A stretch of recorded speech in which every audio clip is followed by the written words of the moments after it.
If you've got a specific legal question or situation you'd like to see covered here, drop it in the comments, because that's genuinely where a lot of future topics come from.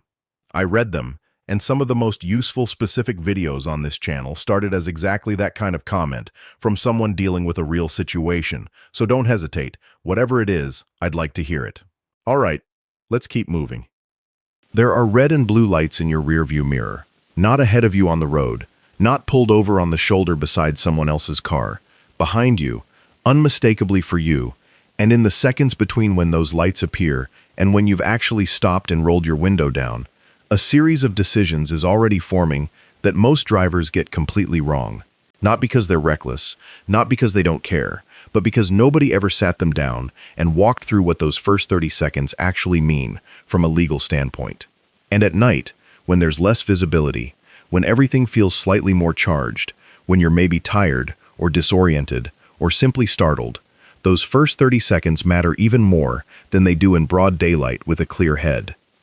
Here's what I want you to carry out of this video, not as a vague general principle, but as something you could actually say out loud under pressure without having to think through it from scratch. The words you speak in the first 60 seconds of a nighttime traffic stop shape the entire legal character of everything that follows, and most people open with exactly the wrong ones. They open with their name, with an explanation, with a question about what they did wrong, with an apology for something they're not even sure they actually did. And every single one of those openings, as natural and cooperative as they feel in the moment, quietly shifts the dynamic in a direction that isn't working in your favor. Before we get into exactly what to say and exactly why it matters, if you want to actually know your rights in the specific high-pressure situations where knowing them counts, hit subscribe right now, because that's the entire purpose of what gets made here. One real scenario at a time, walked through carefully enough to actually be useful when it matters. Quick note before we go further, this is legal education and commentary, not specific legal advice for your individual situation, and details can shift state to state. But the core principles we're going to cover hold up across the overwhelming majority of circumstances in this country. Let's get into it. Let's start at the very beginning, before any words are spoken at all, because what you do in the 10 to 30 seconds between seeing those lights and coming to a complete stop is already part of the encounter, even though the window isn't down yet, and nothing has officially begun. Pull over promptly, smoothly, and on the right side of the road, choosing a location that's as well lit as possible, because this matters for reasons that go in both directions. A well-lit location is safer for you and for the officer, and at night, safety is genuinely the first layer of all of this. If there's nowhere well-lit immediately available, a parking lot entrance, a gas station forecourt, somewhere with overhead lighting, it's reasonable to drive slowly and carefully for another block or two to find one. And if you do that, put your hazard lights on the moment you start looking, because hazards communicate that you've seen the lights and you're responding appropriately. You're not trying to flee. You're simply navigating toward a safer stopping point. Most officers understand this completely, but communicating it through the hazards removes any ambiguity about your intentions during those extra few seconds. Once you've stopped, the instinct for most people is to immediately reach for things, the glove box, the center console, their back pocket, because they're already mentally preparing the documents they know they're about to be asked for, and that instinct, however well-intentioned, is one of the most potentially problematic things you can do in the first moments of a nighttime stop. At night especially, visibility is limited. Officers cannot see clearly into your vehicle from where they're standing at the rear, and sudden movements toward areas of a car that might contain weapons are the exact movements that create situations that escalate in ways nobody wants. So before you reach for anything at all, hands on the wheel, clearly visible, and leave them there. Turn the engine off if that feels appropriate. Roll the window down, turn on your interior dome light, because that single action, the dome light, changes the entire visual environment of the interaction at night in a way that is genuinely significant. An officer approaching a dark car at night cannot see what's inside. An officer approaching a car with the interior lights on can see hands, can see the driver's expression, can see that you're calm and prepared, and not reaching for anything unexpected. That single adjustment communicates more about your state of mind in that moment than anything you could say in your first sentence. Hands on the wheel, dome light on, window down. And then you wait. You don't reach for your license before being asked. You don't reach for your registration before being asked. You wait, hands visible, and you let the officer approach on his own timeline, because rushing this process, trying to get documents ready before you've been asked, can look from the outside exactly like someone making urgent movements to conceal or retrieve something, which is the opposite of the impression you're trying to create. Now, the officer reaches your window, and here is the moment, this specific moment, where nearly everyone opens with the wrong thing. What most people say, reflexively, automatically, as if it's the only possible response, is something like their name, or an explanation of where they were going, or an immediate defensive statement about why they think they weren't doing anything wrong, or, very commonly, an apology or an acknowledgement of something specific. I know I was going a little fast back there, or I think I may have rolled that stop sign. And here's what you need to understand about every one of those openings. Each one, without exception, either hands over information you haven't been asked for yet, or makes a statement that could function as an admission, or begins the kind of conversation that's likely to go in a direction you don't control and can't easily redirect once it's started. And at night, when the encounter already carries a slightly elevated charge, just by virtue of the hour and the reduced visibility and the fact that your nervous system is already running a little hot, that opening matters more than it would in a calmer, clearer-headed situation. So what do you say instead? What are the words this entire video is built around? You say calmly and clearly, before you give your name, before you volunteer any explanation, before you ask what you did. Officer, before I reach for anything, I just want to let you know it's dark out and I want to make sure you can see my hands clearly. I've got my dome light on. Where would you like me to keep my hands while I get my documents? That is the first thing. Not your name, not an apology, not a question about why you've been stopped. Those words, or something close to them, do several things simultaneously that nothing else you could open with would accomplish. They demonstrate complete awareness of and cooperation with officer safety concerns, which matters enormously at night and tends to set an immediate tone of calm competence rather than nervous defensiveness. They communicate that you're going to move deliberately and with awareness of the officer's sightlines. And they ask for guidance rather than making any assumptions, which is the opposite of the rushed grabbing things before being asked approach that creates the worst impressions.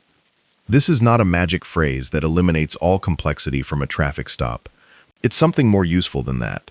It's an opening that positions you as someone who understands the dynamics of this situation, who isn't panicking, who isn't about to make any sudden moves, and who is specifically aware that this is nighttime and visibility matters. Most officers respond to this exact opening in a way that shifts the entire register of the interaction from tense to professional, because the officer's own concern about safety in the opening moments of a nighttime stop is genuine, and you've just addressed it directly before being asked.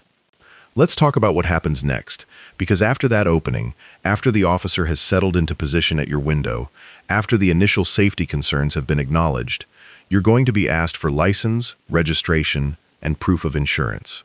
And here is where a completely different set of decisions comes into play, ones that have nothing to do with safety and everything to do with the legal shape of the interaction from that point forward. When you're asked for documents, before you reach for them, you say, "I'm going to reach for my license in my wallet, and my registration and insurance are in the glove box. Is that all right?"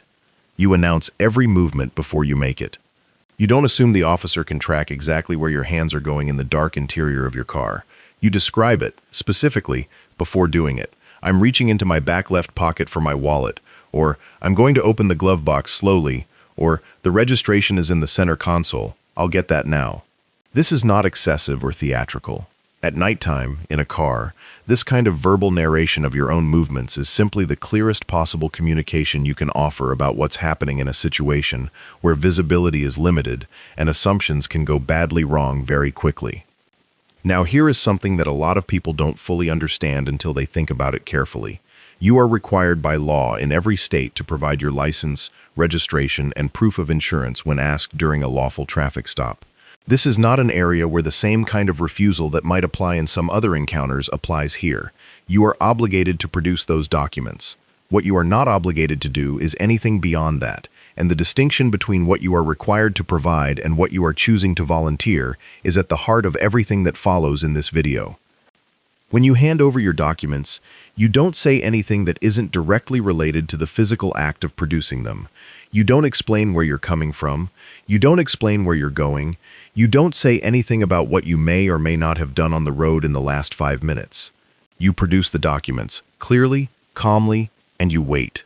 Because here's what's happening during that period while the officer is checking your documents. You have not yet been asked anything that requires you to make any decision about how to respond. And making statements during a silence that wasn't actually asking for a response is how people consistently give up information they didn't need to give up and didn't intend to give up, simply because silence felt uncomfortable and filling it felt like the cooperative thing to do.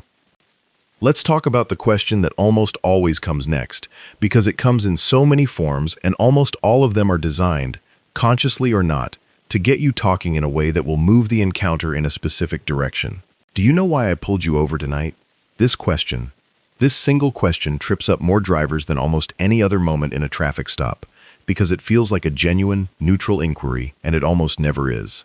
What it actually is, structurally, is an invitation to speculate about your own potential wrongdoing in a way that creates the first piece of something that could be used in a report, a citation, or, in more serious situations, a legal proceeding. If you say, "I think I was going a little fast," you've just made a statement that functions as an admission. If you say, "I'm not really sure," you've at least avoided a direct admission, but you've also now implicitly confirmed that you're aware you might have done something, you're just not sure which thing. If you say, "I honestly have no idea," which is technically honest for many drivers who get stopped for something they genuinely didn't notice, you've set a foundation that can create complications in other directions. The answer that protects you, without being rude, without being evasive in any way that creates tension, and without providing any additional information, is simply, "I'd rather not guess, officer." That's it. Not a refusal, not a challenge. Simply an honest acknowledgement that guessing about your own potential violations isn't something you're going to do. Most officers move right past it and simply tell you what they observed, which is what's actually relevant anyway. You haven't created any confrontation. You haven't volunteered anything. You've simply declined to play a guessing game that was never going to end in your favor, regardless of whether you guessed correctly or incorrectly. Let's talk about the questions that sometimes follow the license and registration exchange, because this is where nighttime stops can evolve into something more complicated if you're not paying attention to what's actually being asked. Where are you coming from tonight? Where are you headed? Have you had anything to drink tonight? These questions feel conversational. They feel like the natural back and forth of a routine interaction, and that feeling is exactly what makes them the most consequential moment in the entire stop for a lot of drivers. They are not required to be answered. You are not legally obligated to tell an officer where you're coming from, where you're going, or what you've been doing that evening. The document obligation, license, registration, insurance, is the extent of what's legally mandated. Everything else is voluntary. Now, I want to be precise about something here, because there's a version of this advice that gets misunderstood in ways that cause real problems. I'm not suggesting that you become hostile, that you announce you're refusing to answer questions, that you challenge the officer's authority to ask them, or that you treat every question as adversarial. The approach that actually works, the one that protects you without creating unnecessary friction, is warmer and simpler than that. I'd rather not answer questions beyond what's required right now, but I'm happy to cooperate with anything else you need. Covers it completely. It's honest. It's respectful.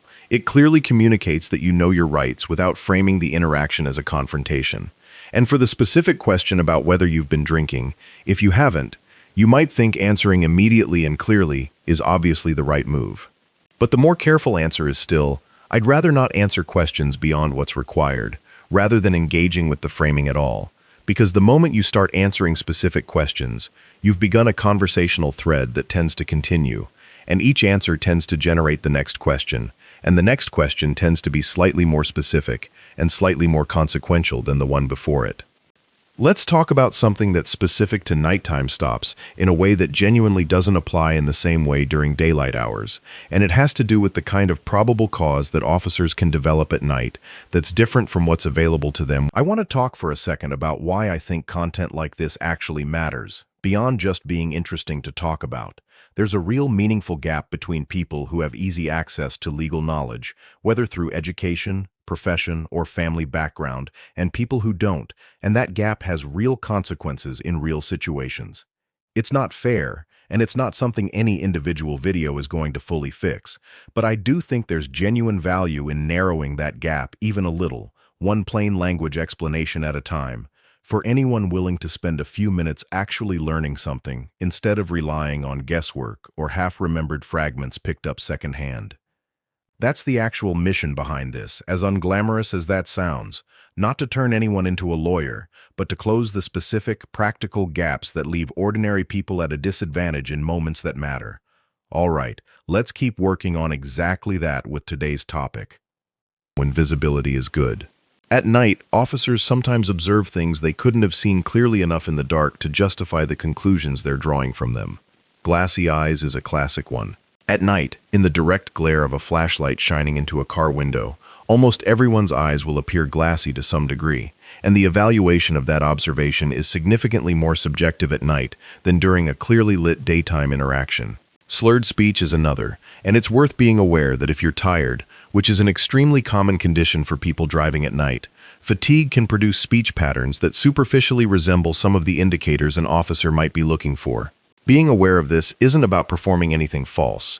It's about understanding that the nighttime context creates more interpretive flexibility in how observations get characterized, and that means being deliberate and clear in how you speak, not rushed, not overly tired sounding, as calm and composed as you can manage from the moment that window goes down. Let's talk about what happens if the conversation at your window moves toward a request to search your vehicle, because this is the moment where the most significant legal decisions of the entire stop get made. And at nighttime, when there are fewer witnesses, when the surrounding environment is darker and less publicly visible, when your sense of the social pressure of the situation is potentially running higher than it would during a busy afternoon, the temptation to simply say yes and get this over with is at its absolute peak. And it's exactly at that peak that understanding what you're actually agreeing to matters most. You are not required to consent to a search of your vehicle. This is not a controversial statement. It is not an aggressive or anti-police position. It is simply a statement of what the Fourth Amendment protects. An officer asking for your consent to search your car does not have the right to search it without that consent, unless he has probable cause, which means specific, articulable facts that lead to a reasonable belief that evidence of a crime is present, or a warrant, which essentially no nighttime roadside stop is going to involve. The request for consent itself is an acknowledgement that the officer doesn't currently have the authority to search without it, and you can decline. The way you decline, and this matters every bit as much as whether you decline, is, "I don't consent to a search, officer, but I'm happy to cooperate with anything you're authorized to do." That phrasing is the whole thing. It's complete, it's respectful, it makes clear that you're not going to physically interfere with anything the officer has authority to do, while simultaneously making equally clear that you're not handing over authority he doesn't currently have. You don't explain why you don't consent. You don't justify it. You don't apologize for it. You don't make it about anything other than the simple exercise of a right that belongs entirely to you. "I don't consent to a search" is a full sentence, and it doesn't require anything added to it to be complete. Now, what often happens after this is some version of pressure. If you've got nothing to hide, you should have no problem letting me take a look. We'll just be here all night while I call for a dog. I'm going to search it one way or another. Each one of these deserves a specific response, because each one is a different kind of pressure designed to accomplish the same thing, which is to get you to say yes to something you already said no to. "If you've got nothing to hide" is not a legal argument. It's a social argument, one that uses the implication of guilt to make a voluntary choice feel mandatory. The response is simple: "I understand, and I still don't consent to a search."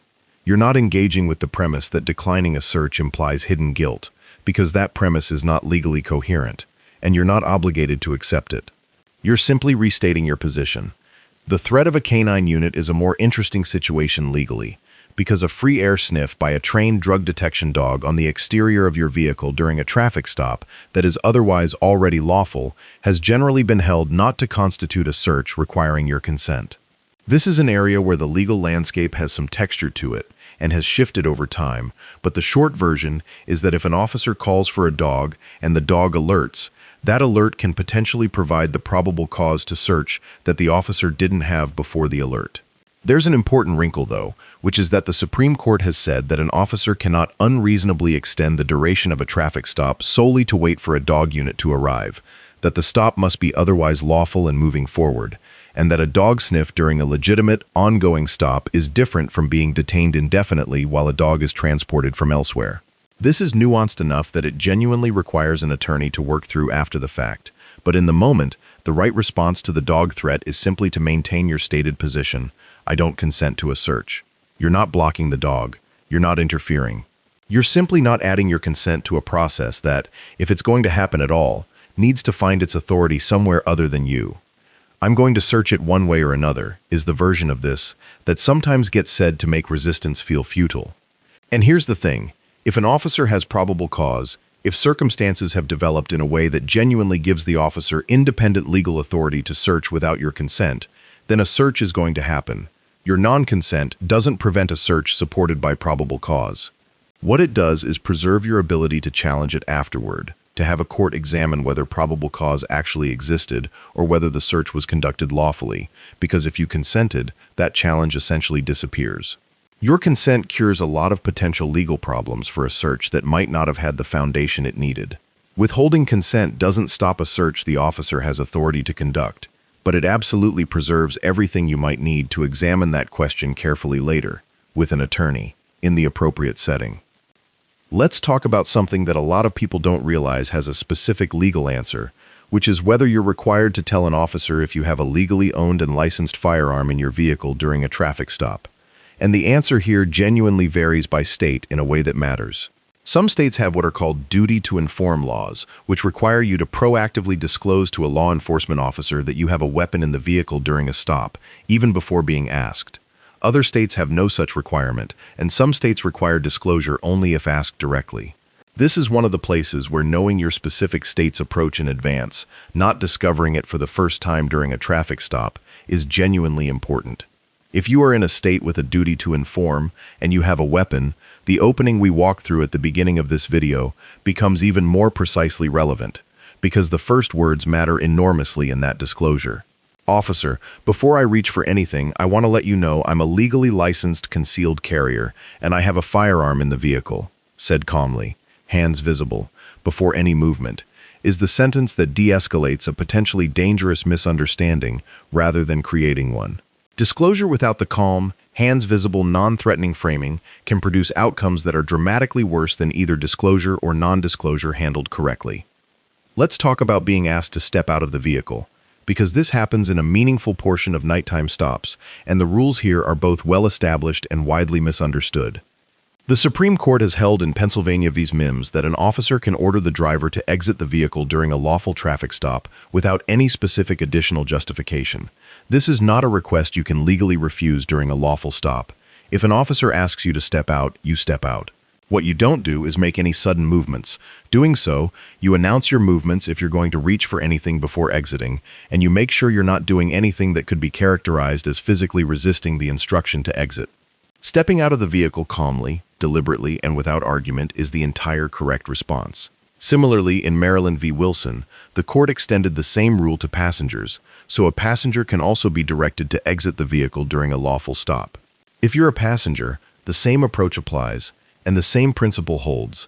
Exiting does not represent consent to a search, and declining to answer questions remains entirely within your rights, even after you've stepped out. Once you're outside the vehicle, you may be asked to stand at the rear, or to walk to the curb, or to stand in a specific position relative to the officer. Follow those instructions calmly. The question of whether what's happening constitutes an unlawful detention beyond the scope of the traffic stop, which has its own set of legal rules about how long a stop can lawfully last, for what purposes, is a question that gets answered later in a courtroom, not on the roadside at night by physically resisting instructions. You comply physically, and you preserve your legal questions for the appropriate setting. Let's talk about field sobriety tests specifically, because this is one of the most significant decision points in a nighttime stop, and also one of the most poorly understood.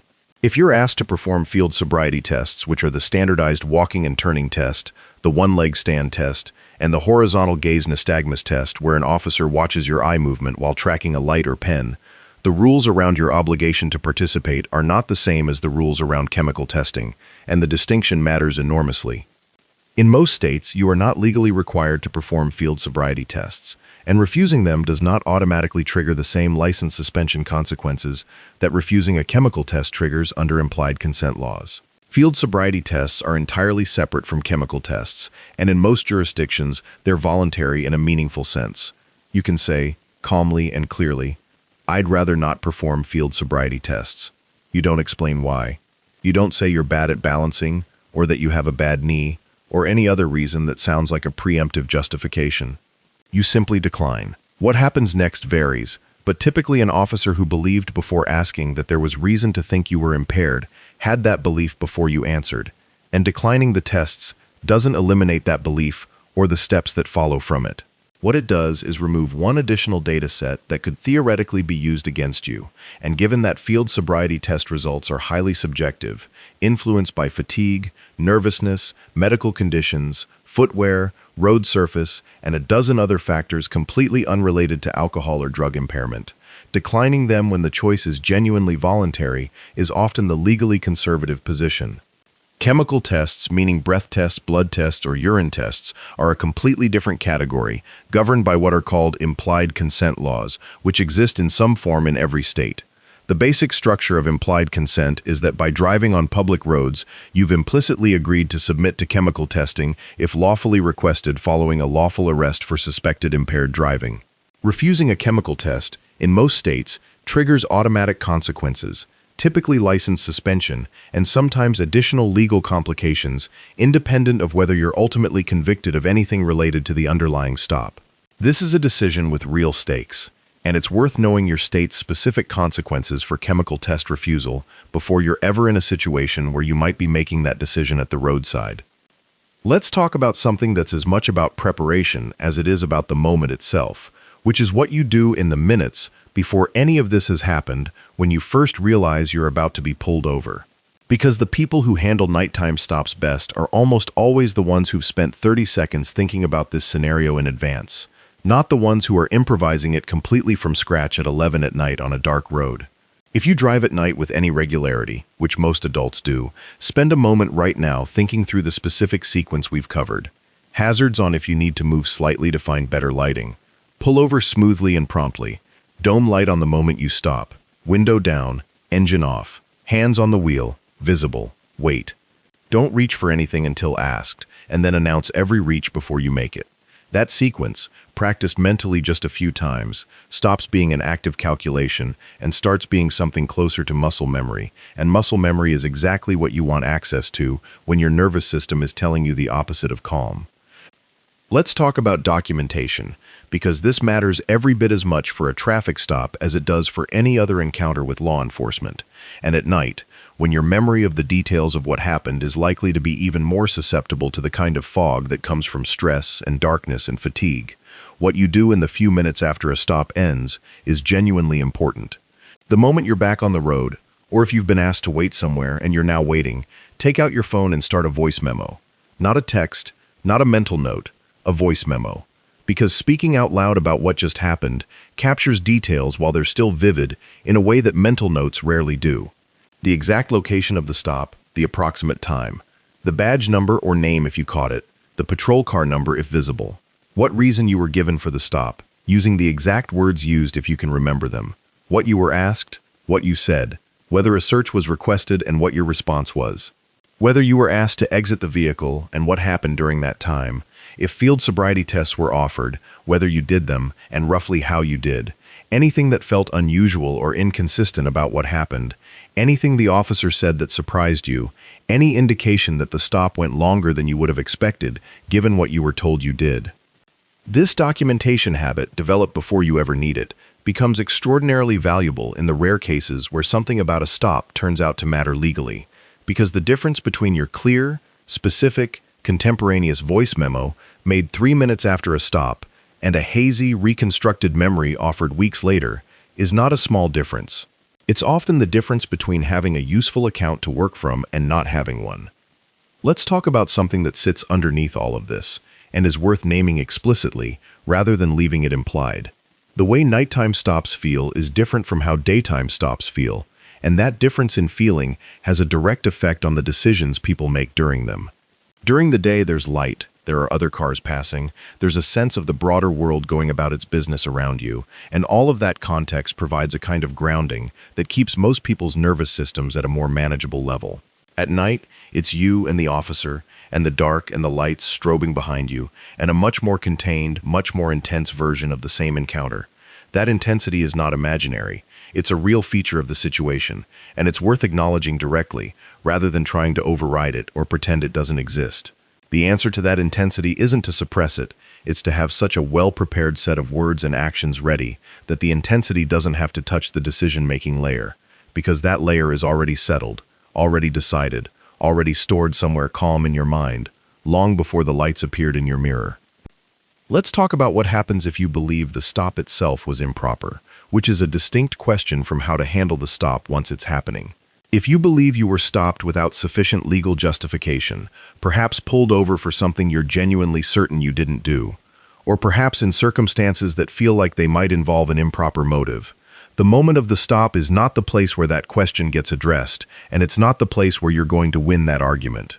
Not because the argument is wrong, not because the impropriety doesn't matter, but because the roadside, at night, during the stop itself, is the worst possible setting for adjudicating anything.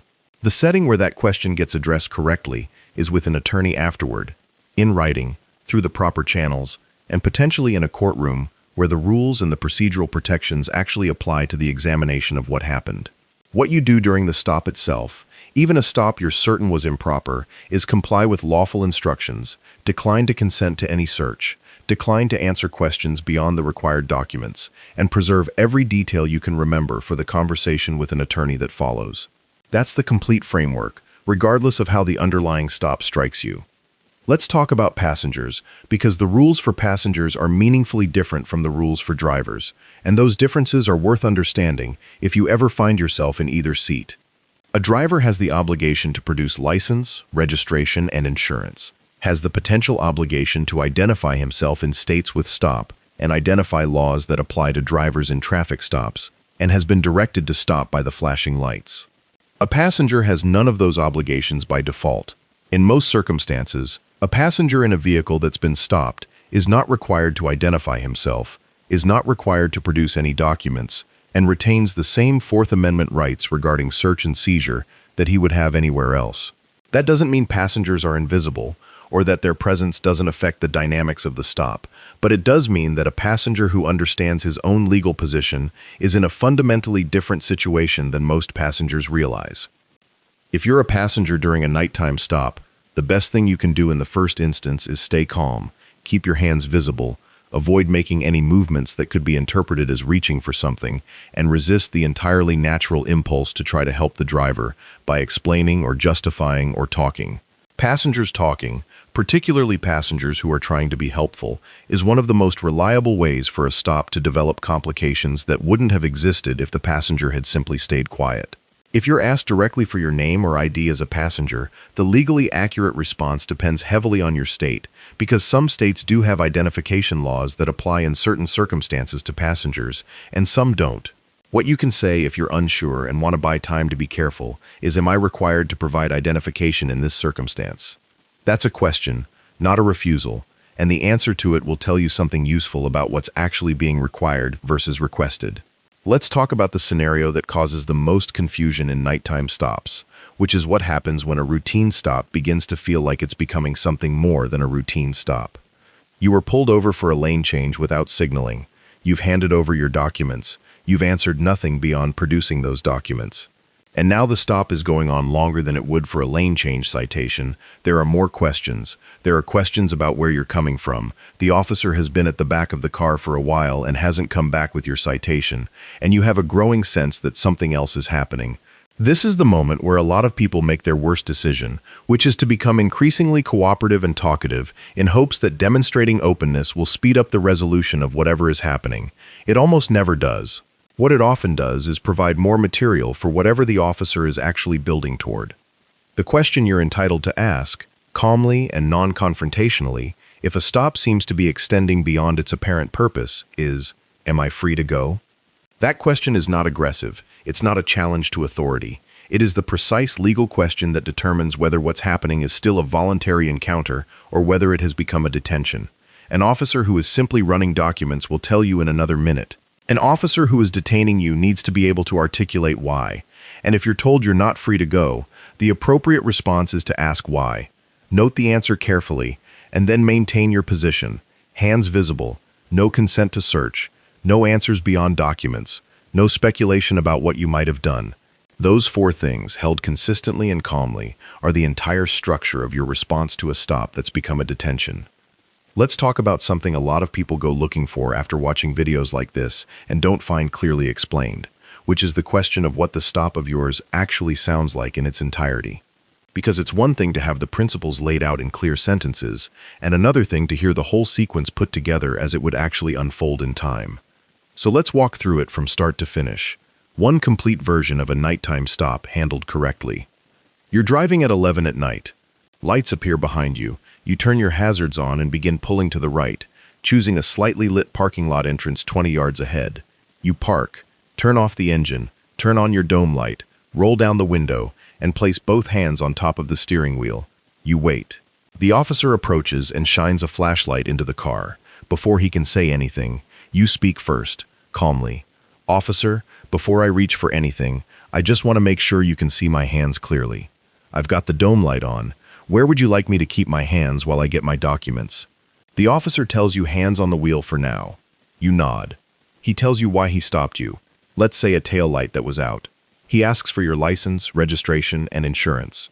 You say, "I'm going to reach into my back right pocket for my wallet, and the registration and insurance are in the glove box. Is that all right?" He says yes. You retrieve them slowly, deliberately, narrating as you go, opening the glove box now. You hand over the documents. He asks if you know you had a tail light out. You say, "I wasn't aware of that. Thank you." He asks where you're headed tonight. You say, "I'd rather keep the conversation to what's required, but I'm happy to cooperate with anything you need for the citation."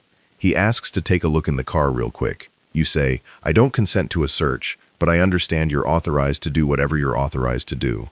He issues you a warning about the tail light. He hands back your documents. You ask, "Am I free to go?" He says yes. You say, "Thank you, officer. Have a good night." You pull back onto the road, and within 3 minutes, you've recorded a voice memo capturing the time, location, badge number, what was said, and what happened. End of stop. Nothing was given up that didn't have to be given up. The interaction was professional and calm throughout, and you drive away with everything still in the position you need it to be in. That's the complete picture.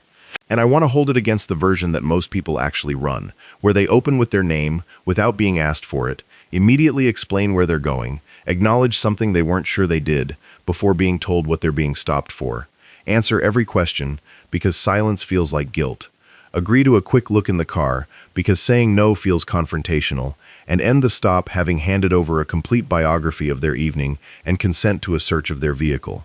The second version isn't the result of bad people making bad choices. It's the result of people who were never told clearly, in advance, with specific words attached, what the first version looks like. And that's the entire reason this video exists. Let's talk about the specific fears that stop people from using any of this, because they're real and they deserve direct treatment rather than being waved away. The most common one is the fear that asserting rights will make the officer angry, will escalate the stop, will result in being treated worse than if you'd simply gone along. And it's a fear worth taking seriously, because it's not entirely baseless. Some officers do respond poorly to drivers who clearly know their rights and assert them, but a couple of things are worth holding in tension with that reality. First, the calm, warm, respectful version of declining to consent or declining to answer questions. The version we've been walking through this entire video produces far fewer of those escalating responses than the aggressive, lecturing, "I know my rights" version that some people imagine when they think about asserting rights. Tone is enormously consequential, and if you've practiced these sentences and you deliver them the way they've been laid out here, the majority of officers receive them as simply professional. Second, and more fundamentally, the risk of a worse stop in the short term is a different calculation than the risk of a worse legal situation long term, and conflating the two is how a lot of people make decisions in the moment that they regret when they understand the full picture later. The second fear is that not consenting to a search implies having something to hide, and that this implication will be harmful. And it's worth being precise about this. The exercise of a Fourth Amendment right cannot legally be used as evidence of guilt. This is not a vague principle. It's an established aspect of how rights work, that you can exercise them without that exercise being treated as evidence against you. What's sometimes said in the moment of a stop, if you've got nothing to hide, is a social pressure argument, not a legal one, and it doesn't change the legal character of what your non-consent means. You're not implying anything by declining a search. You're exercising a right. Let's talk about another scenario that's worth walking through specifically. which is what happens when there's more than one officer during a nighttime stop. Two or more officers at a traffic stop at night is not uncommon, and it can feel more overwhelming than a single officer interaction simply by virtue of the numbers and the direction of attention. The exact same framework applies, but there are a few additional notes worth adding. Make sure you're directing your responses to the officer who's doing the talking, rather than feeling like you need to address all officers simultaneously or respond to things being said by officers outside your line of direct sight. If an officer approaches from the passenger side and begins asking a passenger questions while you're engaged with the officer on your driver's side, that's a situation where the passenger's own knowledge of his rights becomes independently important, because what the passenger says on his side of the car exists independently of what you're doing on yours.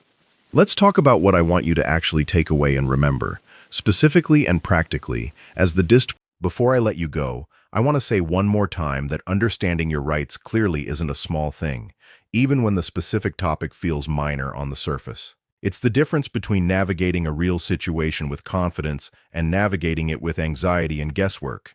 And that difference matters more than people usually realize until they're actually standing inside a moment where it counts. Thanks for spending this time building that understanding with me today. I'll see you in the next one.